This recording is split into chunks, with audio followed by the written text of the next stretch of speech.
But before we dive into it, I need you to make sure you're sending this to your mama, your daddy, your best friend of another friend, Lil Johnny and Lil Timmy. And hey, don't forget about Lil Susie too, because you got to make sure she's getting these gems. What is he as well? You understand me?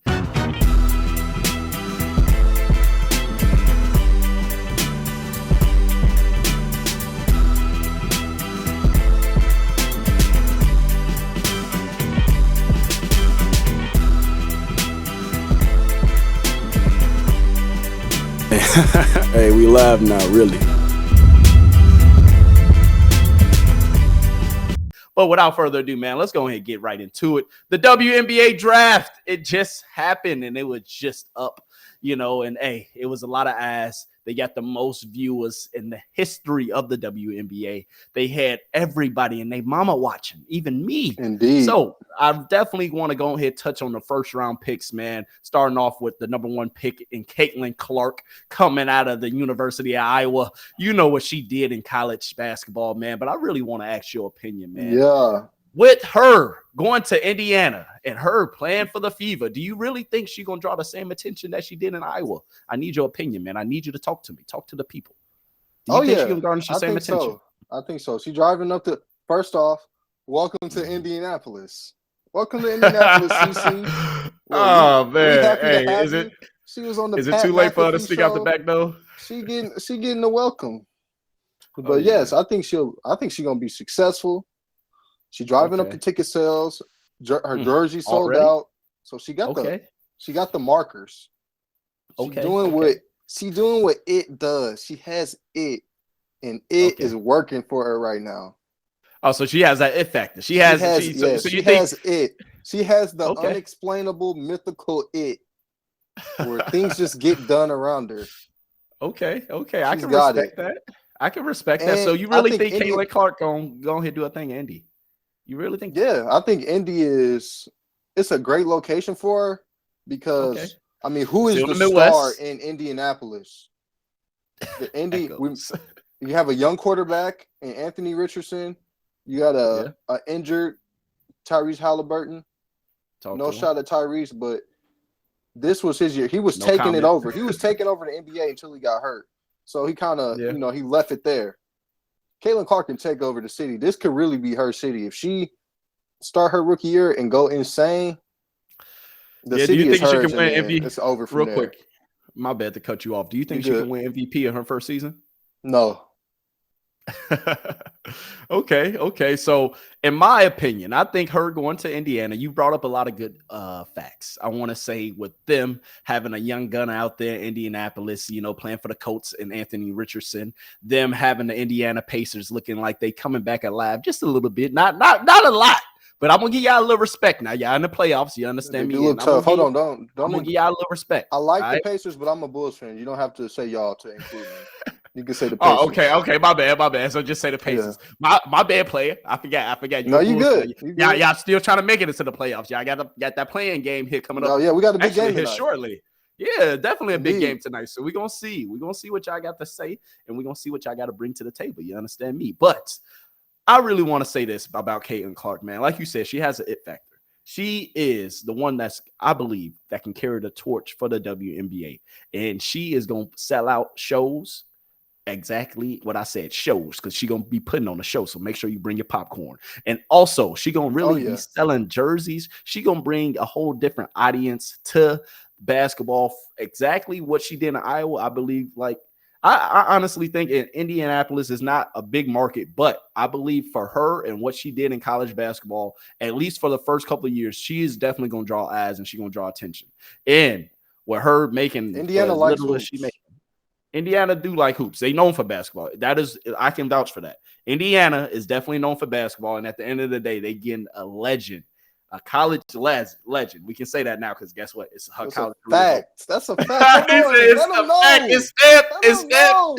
It's stamped. If you say man. Otherwise, you're gonna get a swift kick in the ass. Uh-oh. Look, I'm done. We done with people talking tough. We done. And look, we done with the 90s. We done with the 90s. He said out with the old, in with the new, man. Yes, out with the old. It's a hostile takeover. It has to be this way because y'all don't want to relinquish power. So we got to take it. Okay. So you saying Caitlin Clark, she gonna go in here. She breaking down the door. She breaking down the barriers. Her and her whole crew. Angel Reese, Angel Reese. Okay. Hold on. Before we touch on them, before we go ahead and touch on them, let me go ahead and write off this WNBA draft because I didn't rattle it off. So let me tell y'all at least the first 10 picks. That's what I'm gonna do for you. So Caitlin Clark, she went number 1. Then you had Cameron Brink. She went number 2, going to the Los Angeles Sparks. Then you had Cardoso. I know you're a big fan of her, my guy. Cardoso, she went to Chicago Sky, and then you have Rikia. I can't even pronounce her name. I would say I'm sorry if I'm butchering. Rikia Jackson, and then you got JC Sheldon. Then you have Aaliyah Edwards at number 6. Angel Reese, the big name, with Cardoso. Her and Cardoso, they teaming up at Chicago Sky. Hey, I might have to catch a couple games. I'm not gonna. Some athleticism out there. Hey, it really is. But I feel like it's gonna be exciting, man. I really do, and I feel like I'm gonna definitely. Hey, we both have to catch a couple games, man. Hey, you know when I'm in town, I'm gonna have. Hey, Big Cheese, what's up? We gonna have to catch a Chicago Sky game. You feel me? Right, bro, look at this. Hey, if they really talking, we talking about That's strange. Because I'm excited about the Indiana Fever. I'm a new Indiana Fever fan. Oh, so you're catching a couple games out there. Look, man, I might have to pull up with you. I mean, it's not too far. Whenever I'm back in the Chi, you feel me? Whenever I'm going to visit a couple properties and whatnot, hey, I'm gonna have to slide with you, my guy. Bro, either of us in town, we got to slide to a Sky game, or we got to slide to a Fever game now. Oh yeah, we're gonna definitely have to. And if you are new to the channel, so the Golden Gems podcast, this is sports gems we're talking about. All right, so we're gonna be giving y'all gems all year long. You feel me? About sports and different topics. You feel me? But the newly incorporated segment that we got for y'all is the WNBA. All right, so we're gonna be covering the WNBA. We're going to be keeping you up to date with what's going on. We're going to be keeping you up to date with some of the trades and some of the things. Because I really want to start putting a spotlight, a real spotlight, and a consistent spotlight. Because their season actually is coming around the corner. It's coming up quick. We're gonna be blessing y'all now. So make sure you come back for more. And make sure you always tuning in because you never know what to expect. All right. So moving forward. Real quick, I know you wanted to touch on Angel Reese because I didn't even finish rounding off. So Angel Reese went 7. Alisi Pili, I can't even say her name. Pili, how you say it? Pili. At number 8. Philly. I don't know. Philly. He said it's not even an age. I have no idea. Hey, if we butcher your name right now, I'm sorry, my young lady. But it's all right. You went number 8. Congratulations. You just got drafted. You. Exactly. What is the first thing you're gonna do? I'm going to Disney World. No, I'm thinking about that's a Super Bowl, man. I know, but it came in my head, man. It came in my head, so I had to say it. But without further ado, man, let's go ahead and move on a little bit. The women. So yes, they had their draft. Yes, they had a lot of big names go in this draft. But when we started doing a little digging, at least when I started doing a little digging, I seen what that salary was talking about. I seen with them, with them M's. I thought they was gonna be bringing in M's, but they ain't really bringing in M's. They bringing in hundreds of thousands. You feel me? A couple 100,000. That nothing too crazy, but they at least bringing in 6 figures. But that's over a career. Some of these ladies are gonna be making less than 100,000 just for playing one season, and that's what I really want to talk to you about. What's up with the WNBA and specifically women, just period in sports, but specifically, let's focus on the WNBA.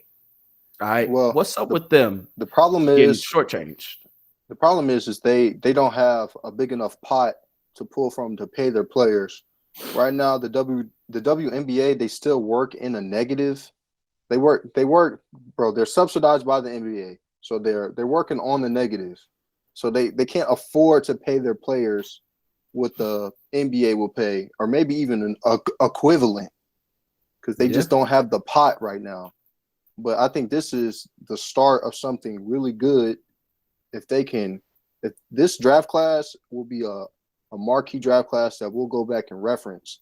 But the WNBA, they have to get the marketing right. They got to get scheduling. They have to get everything right here. They have all the pieces that they need. They have stars, bro. They even have sex appeal. in this draft class. Woo. And that is something that the WNBA has been missing, that the male audience wants. And that's who watches sports, is the males. Men watch sports. If you want to see men watching women play, that can only help. It can only help. Let's keep it real. But I think you telling the truth right now. You telling the truth right now. I'm not gonna lie to you. So we appreciate that. But they have a great opportunity here for their league to really take off. Yeah, and I feel like they need some help too. None of the they need some help from the NBA. They need some help from the NBA. At the end of the day, you're right. It's not going to be any of the players' fault if they fumble this bag, but they got the biggest bag that they've ever seen as far as marketability, as far as women and athletes actually being good and actually putting on a great product.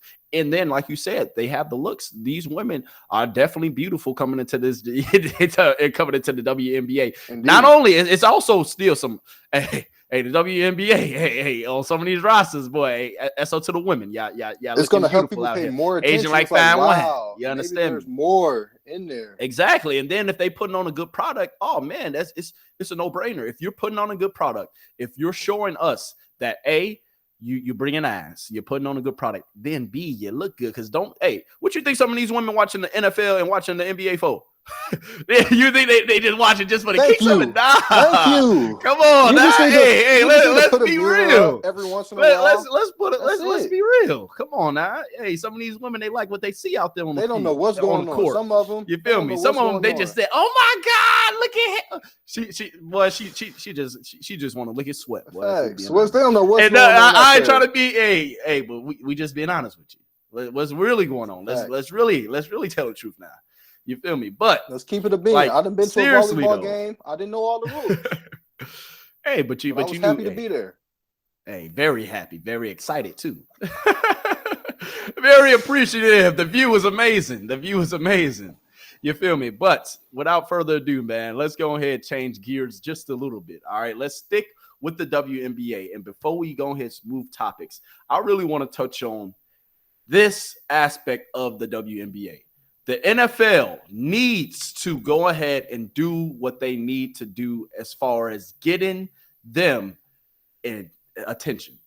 The NBA needs to help them. The NBA has to help. They have to contribute. You understand me? Yeah. They have to help bring the eyes. They know what it needs to look like. They know at the end of the day what people want to see. And if you don't take advantage of this, like you said earlier, if you don't take advantage with making sure that you create these rivalries in the WNBA, making sure that you get Caitlin Clark on TV 24/7. Because I've seen the Fever. They got a lot of pay-per-view games. They got a lot of games that they're going to be showing now. A lot, so, bro. 36 nationally televised games. Yes.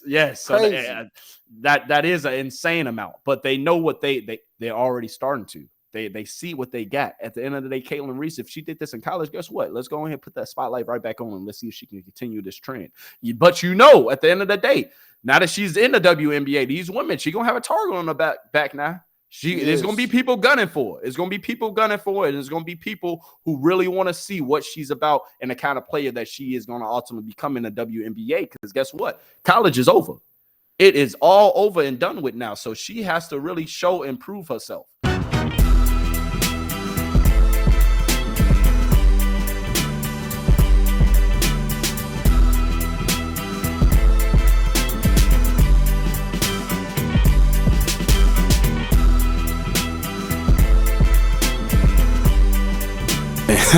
Hey, we live now, really.